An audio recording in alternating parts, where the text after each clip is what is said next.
Hi mga ka-learning! Welcome to my channel.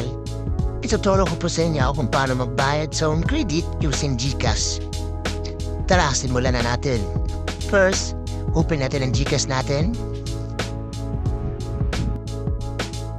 At kung nakapasok na tayo, click natin yung bills.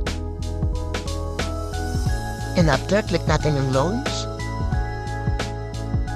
At pagdating dito, search natin home credit at i-click natin. At pagdating dito, kailangan mapilapan natin lahat yan. Lagyan mo yung amount, contract number sa home credit, at mobile number mo, at email mo para makatanggap ka ng message na nakapasok na yung binayad mo. Pwede mo din i-confirm, open mo lang yung home credit apps mo, at doon mo makikita kung natanggap na talaga ng credit yung bayad mo. At may service fee pala siya na 15 pesos. At dito, lagyan na natin yung contract number, mobile number mo, at email mo. And after mo mapilapan lahat yan, click mo lang yung next. At dito, makikita mo yung total na magbabawas sa GCash mo.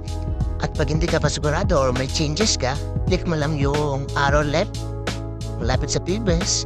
Pag sigurado ka na, click mo yung confirm. And after a minute, may matatanggap ka na message na nakapasok na yung bayad mo. At sa email mo rin, may matatanggap ka na message. At dito, open natin yung home credit apps natin. At i-click natin yung due payment para makita natin yung remaining balance na kailangan pa natin bayaran every month. At dito, makikita mo yung mga bonds na nabayaran mo na at yung bonds na kailangan pong bayaran. At yung green check sa bawat number, yun yung malaman kung bayad na siya. At pag hindi pa siya naka-green check, means kailangan na pa yung bayaran.